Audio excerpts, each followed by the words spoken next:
हे viewers, कैसे हैं आप सब। मैं उम्मीद करती हूँ कि आप सब बिल्कुल स्वस्थ और मस्त और अपनी अपनी पढ़ाई भी अच्छे से कर रहे हैं। मेरा नाम है श्री और मैं D12+ पीजीटी की प्रिपरेशन करती हूँ और मैं अपनी प्रिपरेशन जर्नी आप लोगों के साथ शेयर करती हूँ। सुबह उठी थी सुबह 4 बजे और 4:21 पर निकल चुकी थी वॉक के लिए। मेरे लिए 75 हार्ड चैलेंज, जिसके लिए मैं सुबह सुबह वॉक करने के लिए जाती हूँ।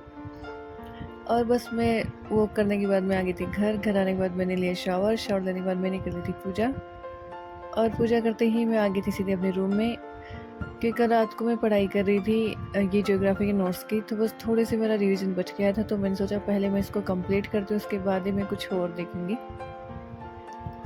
सो आज मैंने टू डू लिस्ट भी नहीं बनाई थी, क्योंकि मैंने कहा मैं पहले ये फाइनल रिवीजन जो थोड़ा सा 1-2 पेज के मेरे बाकी रह गए थे, बस मैंने सोचा पहले मैं वो कर लेती हूँ, उसके बाद में मैं टू डू लिस्ट बनाऊँगी। सो कभी कभी ना मैं टू डू लिस्ट जो है वो मैं दिन में बनाती हूँ, क्योंकि कभी कभी ऐसा होता है कि हम रात को बनाते हैं ना टू डू लिस्ट, तो फिर है ना सुबह ऐसी सिचुएशन से हो जाती है कि हम मतलब हम वो वाली टू डू लिस्ट को हम फॉलो नहीं कर पाते। शायद आप लोगों के साथ भी कभी कभी ऐसा होता होगा। सो इसलिए हमेशा प्लान बी काम में लेना चाहिए, और मैं हमेशा ऐसे ही करती हूँ। मैं पैनिक बिल्कुल भी नहीं होती, और बस मैं उसी वक्त क्या करती हूँ कि कोई बात नहीं, ये वाली नहीं तो अब मैं प्लान बी काम में लूँगी। सो बस इसलिए मैं टू डू लिस्ट जो है वो आजकल मैं दिन के हिसाब से बनाने लगी, कि आज दिन में क्या काम है क्या नहीं काम है, उस हिसाब से।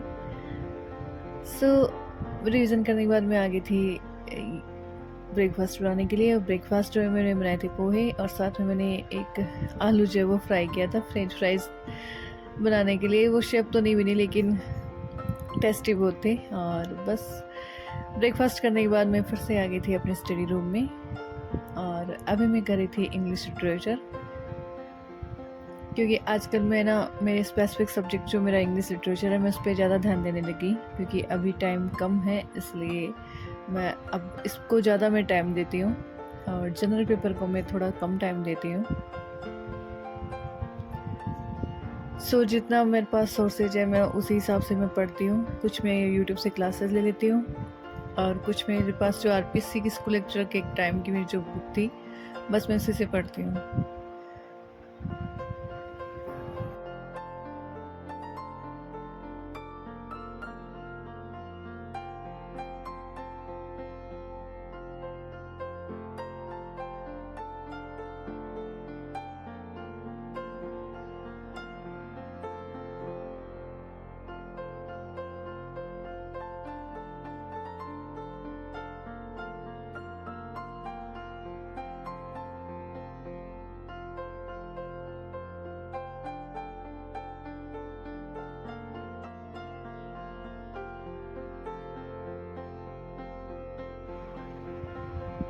सो ये मैंने बुक से रिवीजन किया, उसके बाद मैंने ली थी एक क्लास, और फिर दोपहर में थोड़ा सा रेस्ट भी किया, और बस शाम होते ही फिर मैं आ गई थी छत पे। आजकल मैं ना छत पे वापस जाने लग गई शाम को, क्योंकि ना जैसे जैसे एग्ज़ाम पास हो रहा है तो थोड़ा सा स्ट्रेस सा फील होता है। तो उस स्ट्रेस से बचने के लिए मैं छत पे आ जाती हूँ अपने आप को रिलैक्स करने के लिए, और बस फिर से मैं वापस जब मैं पढ़ने जाती हूँ तो माइंड एकदम रिलैक्स हो रहता है।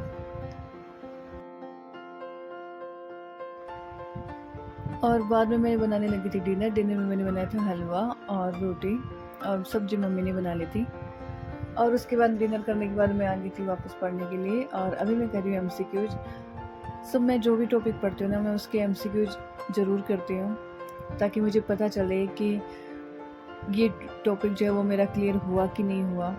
उसके बाद ही मैं दूसरा टॉपिक देखती हूँ। मैं जो भी टॉपिक पढ़ती हूँ उसके एंड होते ही मैं MCQs करती हूँ। सो आप सबसे मैं यही कहती हूँ कि हमेशा MCQ ज़रूर करें, और जितना हो सके MCQs की भी आप प्रैक्टिस करें, तभी आपका जो टॉपिक है ना वो आपको आराम से एकदम क्लियर याद रह जाएगा, और आप किसी भी क्वेश्चंस में आप कंफ्यूज बिल्कुल भी नहीं होंगे।